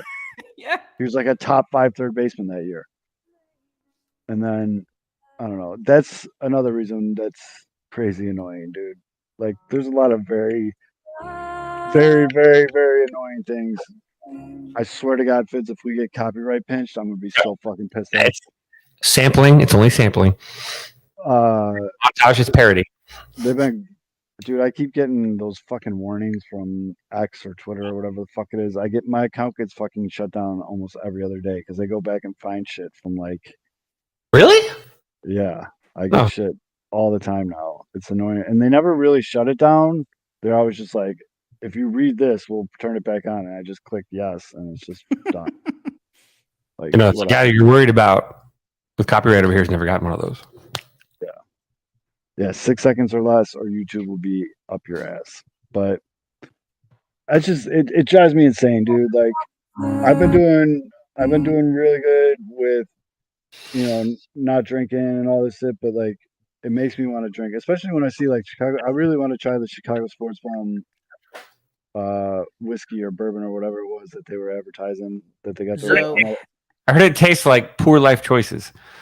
I'm good at have that. You settled on? Zoe, have you settled on? Because I think both the teams like they're right in the mix, but there's no clear thing right now. Have you settled on your playoff team to root for? Yes, and I actually ordered the hat yesterday. The Chicago Cubs. All right. Yeah, we got a friend here encouraging it too. No, I ordered a Baltimore Orioles hat. Yeah, you. All right. With the 2023 playoff patch on the side of it. I mean, how are the Rangers? By the way, are the Rangers in? You're wearing that hat right now. They're right there. Yeah, I think we said tied. For one of them. Let me see, standings. I think they're like half a game. In here. They kind of yes. Texas Rangers are currently tied with Seattle for the third wild card spot, 1 game behind the Blue Jays. See, and then they're way behind Tampa Bay. Mm-hmm. Fitz, if you know that song, you're a real one. Sorry, that was like 3 seconds. What good? Are the White Sox going to lose 100? They're at 95. Might as well. Let's get back to the triple digits again. I mean, if you're gonna fucking suck. Wait, hold on. Let's take a look at the race to the bottom 4. Oh, someone just called. I just saw this. This was actually kind of funny. Dunsby Swanson. I hope that's not true. There you go. There you go, Baloney. Yeah, a boy. I think the White Sox are only a game and a half behind the Rockies for the third worst record. I was gonna say I think they'd have the third pick in the worst draft. record. They can get the 16 whatever % chance for the number 1 pick. Although that tongue click sound you made made the exact same sound like when my iPod earbuds run out of battery. Like it was like that was a perfect. Like it went. I actually thought, I'm like, did I just run out of battery? I haven't even. Is there a guy worth being a top 3 pick? Like, is there? I have no idea. Ian, is it Ian? Yeah, Ian's in there. I got it. I think we talked about this. Like, yeah. I think there is actually. I mean, there's always going to be guys who rise up through the season. The Wake Forest kid is really good. Yeah, I know that. there's going to be.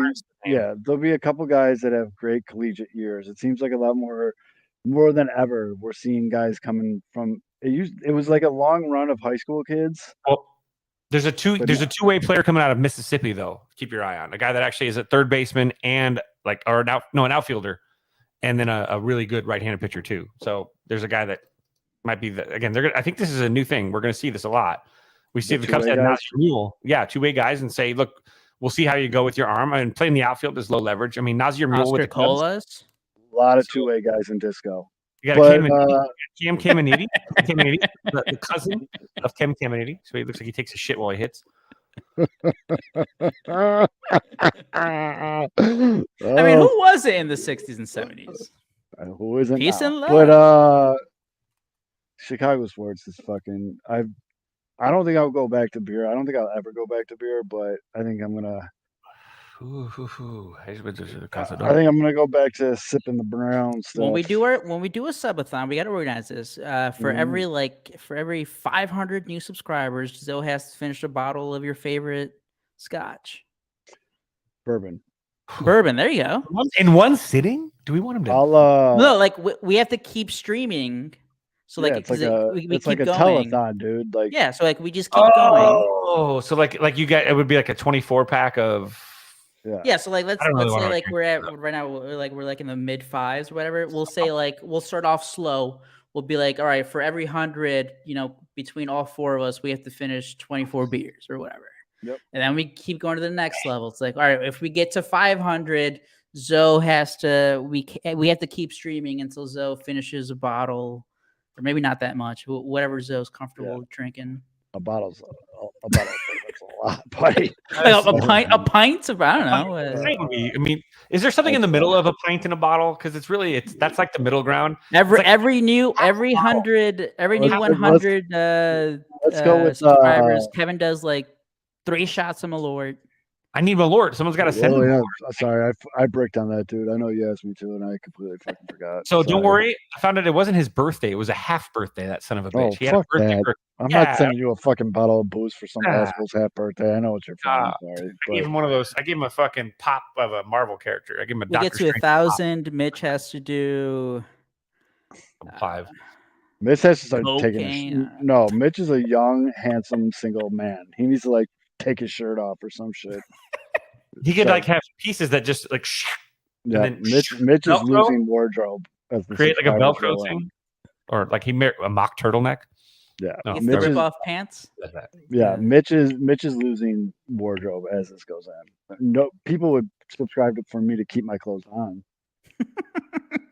Yeah, you have to start off naked, though. Yeah, I'll start out in a pair of Speedos and be like, for every 100 subscribers, I'll put on another article of clothing. Can I stress the fact that you're doing that with this bottle while you're talking about this, and it's mildly, huh? Oh, sorry. I've told Mitch 3 different times that he needs to start an OnlyFans. That'd be great. Like he could do news reports, but just only in like tidy whities. And I'm telling you, news reports. They gotta send in his script. The kid is sitting there in a 100-degree room. I mean, he needs it for the money AC. For AC. That's pretty simple, Mitch. Just hang out with your wang out, bud. Charge $5 a subscriber and just get weird with it. It worked for Magic Mike. Why not Magic Mitch? I mean, really. Yep. Oh, there you go. I mean, it writes itself. It really does. Musical review. We got stage play. We've got everything. But yeah, I think I'm gonna make a can field do trip out to Bolingbrook to get the bums new booze. I'll do a tasting on the show though. Do There you go. a little review. But I mean, I'll tell you what, the head bum in charge did one hell of a job. I mean, that was like the best liquor commercial I've seen in a long time. If you put him in a bikini, I'd already have 2 bottles. Because You put him in a bikini and a visor. We're taking 3 for 1. That's a where's it backwards? Even more points. Bologna, even better, bud. Woo. Even better. But I do want to taste it. I do want to do it. I mean, he did did you hear what he said about it? Like he was talking about like fire roasted, all this other shit. I'm like, fuck, dude. All right, I'll drink it. Jesus Christ, dude. You're using big words like I was like, fuck, man. I'm telling you, dude. Yeast. It was the best liquor commercial I've seen since the Schmitz Gay commercial from Farley and Adam Sandler. That's a lot. That's high company right there. That is high company. That's big. And Bologna, you know, I'm a big fan of getting random bottles dropped off in my mailbox. As long as it's not a Molotov cocktail. My uncle still does. Fucking burn it. But I don't give a fuck. No open flames around that dog's ass right now. It's just not safe. Dude. A lot of things have changed in my entire persona over the years, or in this last couple months with getting the treatments and stop drinking and all this other stuff. And I really just don't give a fuck about a lot of things anymore, which is great. Is this why you travel around with a shovel, lawn darts, and a bag of lye in the back of your trunk? Yeah, and concrete. Quick dry. Quick dry. Jury is still out. Yeah.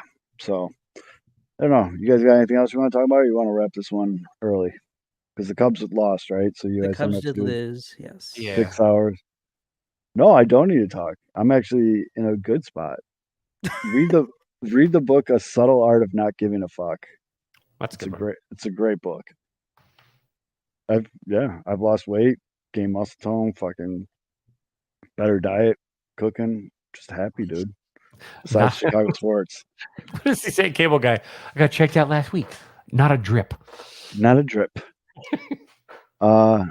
Just happy with everything besides fucking Chicago sports, which is a big chunk of my life. So if I was like in my 20s, whew. Yeah, but you're on the right side of that. You're on the right side of that seesaw. Where you're happy with right now is the right things to be happy about. Sports, irregardless. Yeah, irregardless. It's not a word. Regardless. We would be down bad right now. Imagine if you're like a 2000s kid and you weren't really into hockey. Yeah, and you're 23 right now, and you're just like if you're a White Sox fan, because I mean the Cubs did win in 2016. Oh, I guess Sox. Let's say you were born 2006. And you're a White Sox fan right now who loves Chicago sports, but you don't really follow hockey. You got a really mean ass like English teacher. Like your best quarterback has been Mitch Trubisky. Right. You were around for Jay Cutler, but you were really young. And you don't remember that when you're 3 years old. And then you had the Blackhawks Kyle Beach shit. You got the Bears shit now. You got the fucking White Sox being fucking absolute garbage. And yeah, it's rough. But fellas, I think I'm gonna put a bow on this one because we're just give us a NASCAR minute, though. Come on. Weird topic. All I do with NASCAR minute is just summarize scenes from Cars. Well, no, I was just play the. I just want to use these pictures. Just play the. And hide the gun in your belly. Here we go, NASCAR minute. Here we go. Everyone, get ready. I started drinking at 6 a.m. and we're here now. I don't know what time it is, but I'm rolling deep. And those cars are going real fast and real left, son. They're going fast and left. Fuck yeah. I just realized that dude's dressed as George Washington. Yeah. So there's 3 cars. There's the old champion. There's the constant guy that comes in second place, and then there's the new rookie on the scene. And they're in the race for the Piston Cup. The winner of this race was going to win the Piston Cup because they were so close in the standings.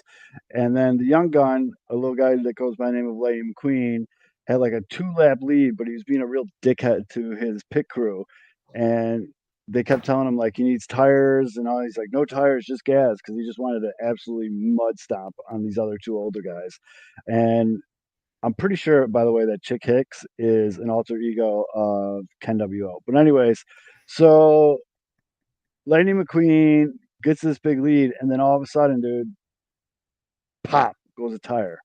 Oh, And then couple down the line, pop goes another tire. And so all of a sudden, Chick Hicks and the other dude, the old dudes, crew chiefs like, Lightning McQueen lost tires.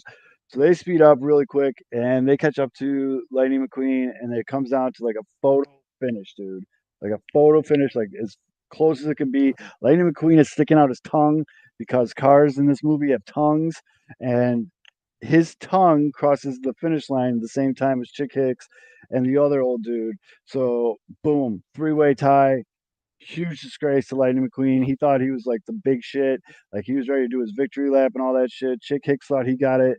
And so there's some time that went by, and then they were going to do a race to finalize who won the Piston Cup. Just the 3 cars, like battle royale.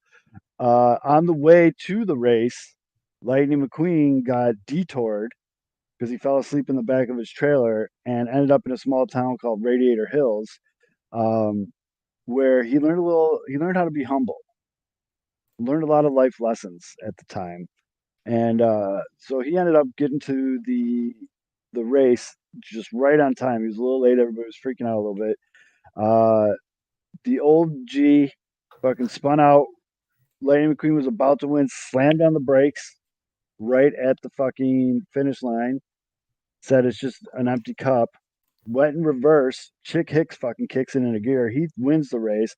Lightning pushes the OG past the finish line. Chick Hicks wins, but everyone's like, dude, you're a fucking dickhead. Homeboy was spun out. And Lightning McQueen looks like a hero because he went back. And then the sponsor that Lightning McQueen wanted was like, yo, dude, you're legit. Like, why don't you come ride with us? And he's like, no, son, these old dudes from the shitty ass company gave me my big break. So I'm going to fucking roll with them. I'm going to stay loyal. Boom, boom. Lightning stays loyal. Everybody wins except for Chick Hicks. He's a fucking asshole. And that's your NASCAR Minute with NASCAR Mitch.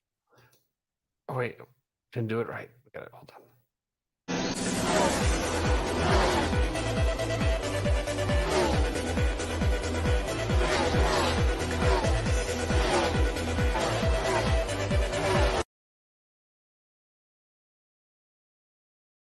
As we have this on here.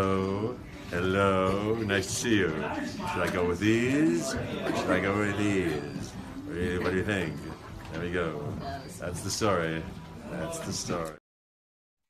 I'm not trying to sound like Mitch. Yeah, dog. I'm just trying to do it just to get through it. Mitch is obviously the best at it. I'm not trying to replace him. Calm down. No need to say you want my dog to shit my pillow. This is why the Writers Guild had a strike to protect me. I got to roll, fellas. So everybody be good to each other. We'll see you guys next week for Fizz. That's all, Omzo. Take care, everybody. Bye.